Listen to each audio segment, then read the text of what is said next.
Welcome back to Call It What You Want. I'm Jimmy Conrad alongside Jesse Marsh and Charlie Davies, and we are excited to get into this segment, Americans Abroad. And we're going to talk about individual players, of course, but let's take a look at the results. PSV beat Heerenveen 2-0. Ricardo Pepi with a goal in the 78th minute. He maybe should have had another one there at the very end, but clearly making the most of his minutes. Juventus 1-0 over Napoli. Wes McKennie got the start, got subbed out a little bit early, but he was high up the field, almost next to Vlahovic for a lot of the game, so we can talk about that a little bit. Atalanta beating AC Milan 3-2, full 90 for Christian Pulisic and Yunus Musa. And then Florian Balogun, 2 assists for Monaco in their 2-1 win away from home against Rennes. And Matt Turner wins back his starting spot. First time he's played for Forest since 6 weeks ago when they lost 3-0 to Liverpool. It was a 1-1 draw against Wolves. He made a couple big saves in that particular game. Good to see him back between the sticks. But Charlie, I'm going to come to you first. Like, which player would you like to highlight of our player pool that's maybe had a good performance lately, or maybe not a good performance, or just a performance that you want to talk about? Well, let's start with Matt Turner. Okay. And the reason why I start with Matt Turner is because finally he gets to start after sitting on the bench for 5 matches. He was benched after the Liverpool game where they lost 3-0 at Anfield. He had some questionable plays in that game, and I think the manager wanted to switch it up and give the backup a chance, and the backup didn't fare too well. I mean, he had 12 goals against in 5 appearances, and the last one was a 5-0 drubbing at Fulham. So Matt Turner goes back in and gets the 1-1 draw at Wolves. Not an easy place to play either, a tough opponent, and that position in particular is so important to the U.S. because there is no depth. Look at the depth chart and goalkeeper.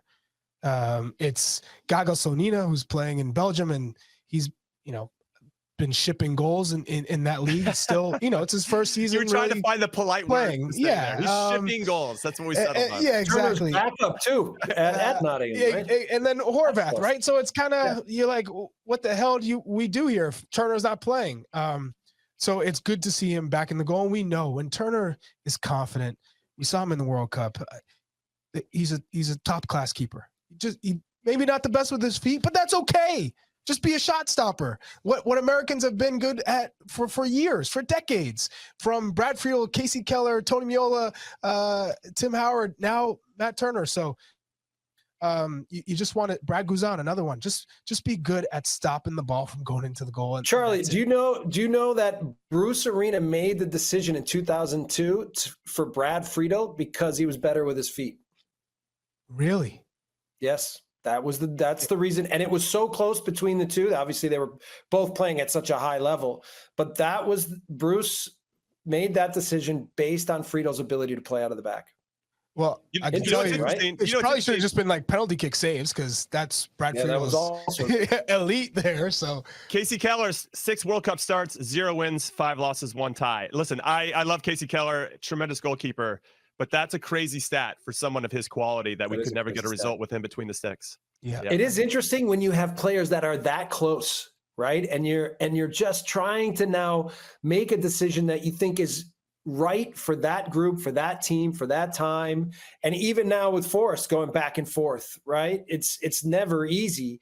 The goalkeeper position is always a little bit of a sensitive topic when it comes to decision-making from coaches. But yeah, I mean, it's a brave move to make the decision simply based on his ability to play with his feet. Well, let's get to your Americans Abroad pick. Who are we talking about, Jesse, with this one? We heard from Chuck with Matt Turner. Who are you going with?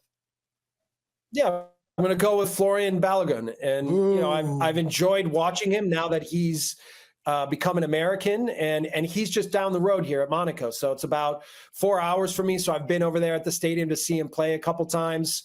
There's also a lot of Red Bull players and Red Bull coach there, so people that I know. And one of the matches I was at was the one when Florian missed the 2 penalties, right? Yeah. And at that moment, it was a big loss to Nice, and he could have easily really fallen back and gotten nervous and felt the pressure. And he came out the next week and had a really good performance, and he's continued to be a really important player for them.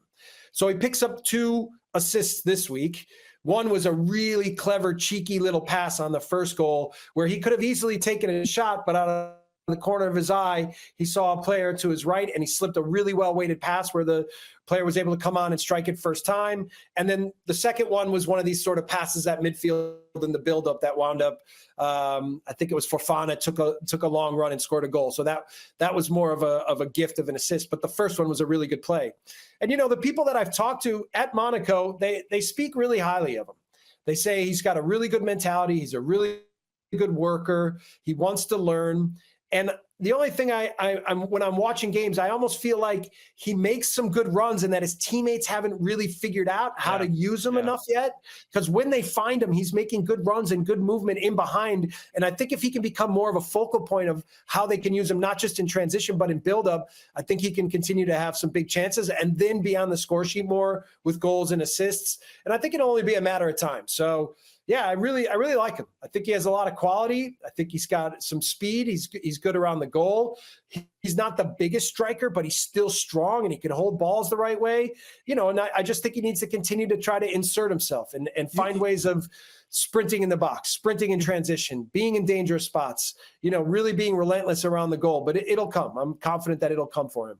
You brought up a great point, and I'm curious from your coaching perspective, a striker like Florian Balogun, do you look at stats like expected goals if you're looking at strikers? Because, I'm always wondering what a manager thinks in terms of the eye test versus stats. I'm looking on a computer. I'm looking up a young striker who's quick, puts himself in front of goal. How much do you weigh the stats and the numbers versus like the eye test? Because Jesse, Charlie's talking about himself again, but he's talking about I am absolutely not talking about myself. Yeah, you are. No. Well, listen. I mean, of course, we know that strikers can be streaky, right? And we know that certain strikers just have a way of scoring goals. And then others, they're well-rounded strikers. They fit in the game in a lot of different ways. I think Balogun can do a lot of different things. I also think he can sprint more. I think he can really be doing even on the second goal, if you watch carefully, he's still lagging behind where after he makes the pass, and I used to always use Lewandowski as the best example. Lewandowski would come underneath, catch balls, play him out wide, and then he would sprint as fast as he could as if it were a competition between him and the center back to get to the dangerous spot or to get to the penalty spot or to get to the first post as quickly as he can. And I think often a measure of a really good striker is how many easy goals do they score? Not how many worldies, not how many outside the box in the upper corner, but how many times are they inserting themselves in the spots that are the most dangerous? So it's always important that they're getting chances. Are they always scoring them? Okay, you believe that eventually a striker will come around and he'll get his chance. And when he gets his chances, he'll score his goals. But I think it's about sprinting, putting yourself in dangerous spots, being relentless, going again and again.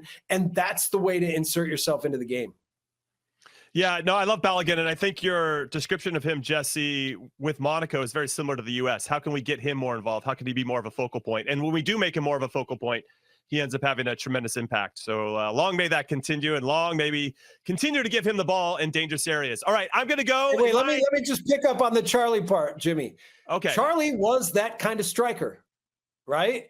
Charlie was a guy that, he liked to touch the ball, but he loved to score goals. So he was relentless at sprinting in the box, running in the box, sometimes with the ball going 1v1, but always knowing that the tap-ins are the best way to score goals. Got to put yourself there. Yeah. And Charlie was a tap-in merchant, so I'm get out of here. I was a tap-in merchant. Get out of here. Tap-in merchant. Listen, Charlie loved the celebration. Charlie loved the celebration more, I think, than the goals. Now, of course. Now, Charlie, special player, of course. Now, I'm going to go Americans abroad. Mine's more in the concern department, a little bit concerned. Oh, okay. Tim Ream is my concern because in the last 5 games for Fulham, they lost to Aston Villa 3-1, so they gave up 3 goals there. Then they beat Wolves 3-2, gave up another 2 there. They lost 4-3 to Liverpool, gave up 4 goals there. And then he's not in the 8, or he is in the 18, but doesn't play against Nottingham Forest. And Fulham wins 5-0. And then this past game against West Ham, he's not in the 23 or 18 at all. He's not on it. We have no news outside he might be injured. And Fulham win again 5-0 against West Ham.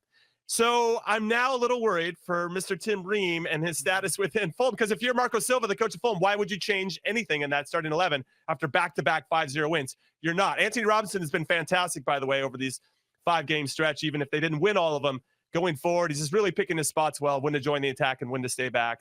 And I loved his continued maturation under Marco Silva. But with regard to Tim Ream, I don't know what this means. And obviously we want our players in top form heading into Copa America and the Nations League next year. Are you guys as concerned as I am? Jesse, I'm going to come to you because you can't, even though Tim Ream is the captain, do you bring him back into a team that is playing as well as they are at the current moment? I would say that Marco Silva probably doesn't bring him in right away. Okay. However, like we've seen with Matt Turner, eventually, especially in the Premier League, like when you're a team like Fulham, when you're a team like Nottingham Forest, that league keeps you very honest. And if you're not performing week in and week out at the absolute top, then obviously it's going to open the discussion within a coaching staff on, okay, what kind of personnel changes do we need to make? So, I think that it's an unfortunate timing for Tim. When you look at the metrics versus with Tim and without Tim over the last couple seasons, it's relatively close if you take out these last 2 games, right? Like the team has still performed really well with Tim over the last 2 years. No and question. They've been a good team. And Tim has performed really well. So he's earned his spot in that group, but it's also natural when a team wins twice in a row, especially a team like Fulham, 5-0, that you're probably not going to see a lot of changes in the lineup. But give it a couple weeks, and I wouldn't be surprised to see Tim back in. And also Boxing Day, the holidays start to come, matches come fast. Tim will have his chance to reinsert himself back into the team, and I think he can take it from there. Yeah, Fulham's new center back pairing, both 26 years old. Tim Ream, 10 years older at 36. Age is just a number, especially when you're playing as well as Tim Ream has over the past couple seasons, but that might change, and hopefully it does not.